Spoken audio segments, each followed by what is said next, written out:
Hi guys, welcome back to our channel.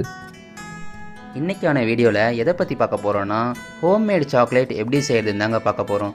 இதுக்கு தேவையான ingredients பார்த்தீங்கன்னா, cocoa powder, coconut oil, sugar.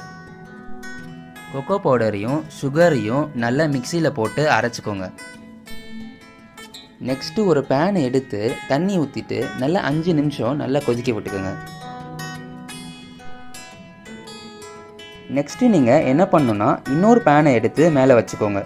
அந்த pan heat ஆன பிறகு கோகோனட் ஆயிலையும் உள்ளே ஆட் பண்ணிக்கோங்க. ஆயில் ஹீட் ஆன உடனே அரைச்சி வச்ச கொக்கோ பவுடரையும் உள்ளே ஆட் பண்ணிக்கோங்க.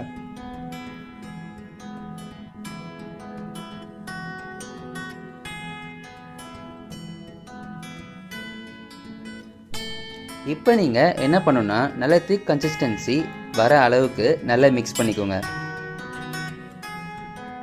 திக் கன்சிஸ்டன்சி வந்த உடனே மிக்ஸி கப்பில் ஆட் பண்ணிவிட்டு நல்லா அரைச்சிக்கோங்க.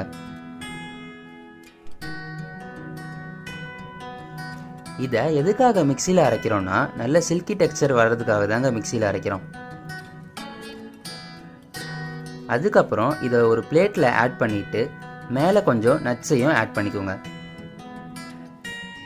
ஆட் பண்ண பிறகு ஃப்ரீசரில் ஒரு 2 hours வச்சிட்டிங்கன்னா உங்களுக்கான சுவையான ஹோம்மேட் சாக்லேட் ரெடி.